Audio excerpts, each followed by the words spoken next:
Excited for shopping? Well, good news for you. My name is Ana Caceres, and today we're going to be comparing Black Friday versus Cyber Monday. What are those, you may ask? Well, Black Friday is the day after Thanksgiving on which retailers offer special reduced prices. And as for Cyber Monday, it's the same thing, but online. But no matter what, there'll be discounts. But which is better overall? That's for you to decide. I'm Ronnie. Check it out.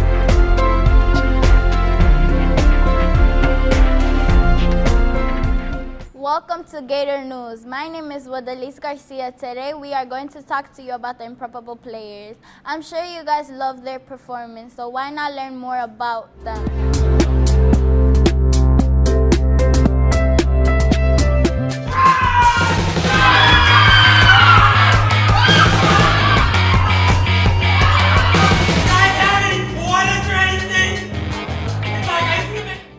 What's the inspiration to showcase not to do in life?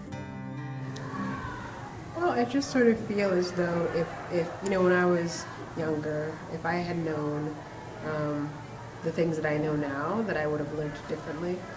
I would have tried different things. I would have spoken out more.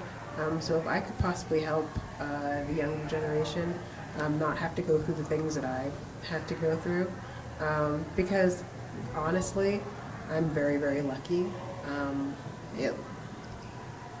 And so, I can't tell if somebody had gone through the same thing that I went through, if they would still be here. So I'm trying to help others just not have to do the things that I did, and to talk about things more so that they can have a different experience than I did. How has your life changed after your addiction? The gifts that I've been given in my life today, being a member of my family again, being an uncle to my nephew, being able to graduate school, working with this group, working on other projects that I'm passionate about. I'm really into film and writing, and just like the endless opportunities that I've been given today, and the willingness to follow through. There was a lot of times when I was given opportunities to work with great artists or to go to great schools, and when I was using and drinking, I would be given these opportunities and get really excited, but then just forget about it and sleep in the next day and go back to doing what I was doing. But today I have the ability to follow through. I can accept a challenge and see it through to the end, and that's something that I was not able to do before, and that's something I don't want to let go of today. What is your fear after you beat your addiction? Yeah, one thing about recovery, one thing they'll talk about is sort of setting up a life that is in such a way that you would not want to go back, right? Doing things, becoming a better person, becoming a different person. So I've built a life these last 5.5 years. I've built a life that I would not want to give up. And if I were to drink or use any other substances, the likelihood of me maintaining and holding on to that life would be slim to none. And I don't want to go back to that, and I don't want to lose my job. I'm also very open about my sobriety. To be perfectly honest, I would feel guilt and shame if I went back out. And I don't think that's such a bad piece of shame. I don't think that having that feeling is not necessarily so bad. And I kind of want to, there's a lot I want to do with my life, and using drugs just would not make that happen. I know what that was for 8 years, 9 years, and I know that my life looked like I was like the Walking Dead, essentially. Not accomplishing anything, not doing anything, nobody in my life, nobody wanted me around. It just doesn't make sense to lose all that I have right now for one moment, for one drink. It makes absolutely no sense. So I've created a life that I don't want to run from anymore, and using drugs would take away this life that I've built. How did you recover your addiction? I reached out for help, and I talked to other people who had the same problem that I had, and that was really the key. I had tried many times by myself to quit smoking, and I was trying to control it, quit smoking, quit drinking, all of it. I was trying to control it, and I got nowhere until I asked for help. How I recovered from addiction. I went to treatment. I went and got help. I talked about it. I went to therapy. I went to 12-step fellowship meetings. I changed my friends. I changed the things I did, where I went. I did some behavior modification, so I changed the things, like my behavior around things. And I just began to talk more about what I was experiencing. I just realized through treatment that I couldn't keep all these things buried inside of myself. I had to talk about it if I wanted to stay clean and to actually thrive in my life. I was basically forced into recovery. I tried to do every possible thing to keep on using and drinking the way that I was doing, but it got to a point where it was like, all right, either you're spending a long time in prison or you're getting sober. And at that point, prison was very daunting, still is. So I decided to give this sobriety thing a try, and I just started doing everything that people told me. I started going to the meetings, started asking for help, started calling other people in recovery every day, and little by slowly, I was able to get these like gifts of sobriety. I was able to go a long stretch of time without obsessing over drinking or drugs. I started to get back, like, you know, love my family and, you know, some of my like brain power to go back to school.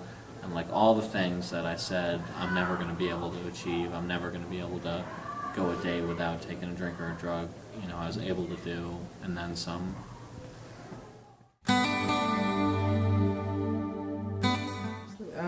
So we're comfortable with telling our story because it's actually a requirement for recovery. Like we sort of said earlier, is that like a lot of us kept things buried inside, a lot of us kept secrets, we didn't open up and talk about what was really going on. So one of the things when you're really early, you start learning that like a closed mouth doesn't get fed. So you have to open up, you have to find the courage and the willingness to share your story, because also in sharing your story you might help save somebody else's life. And they'll say something like shared pain is pain lessened. And what I have found as a result of sharing my story is that other people are able to identify with what I'm saying, whether or not they're addicts.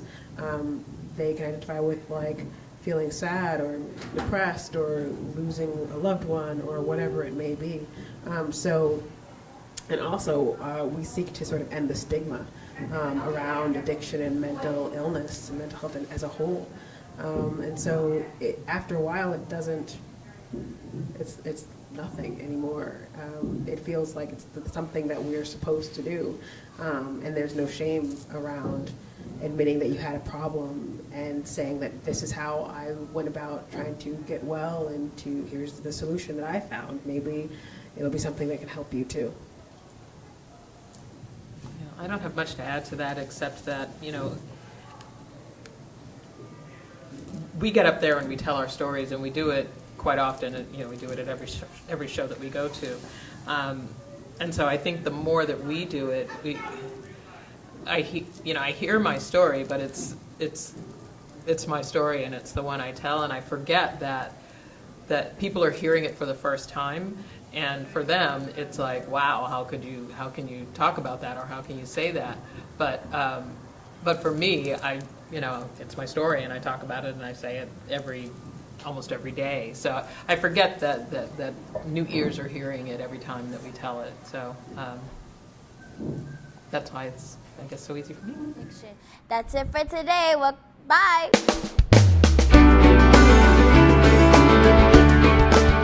Hey, my name is Michael Diaz, and we will be talking about NBA updates. Today we will be talking about the upcoming games. The teams that are playing this week are the Cleveland Cavaliers and the Houston Rockets, the LA Lakers and the Washington Wizards, the Oklahoma City Thunder and the Denver Nuggets. These are interesting games. Which three teams do you think are going to win these upcoming games? This is all we have for today. See you next time.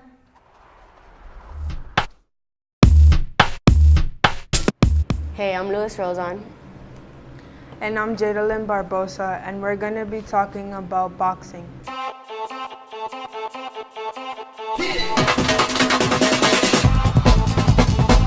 Boxing is all about learning who you are as a person and enjoying what you do.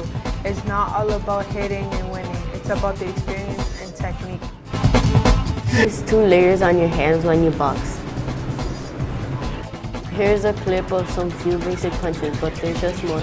They're more than those.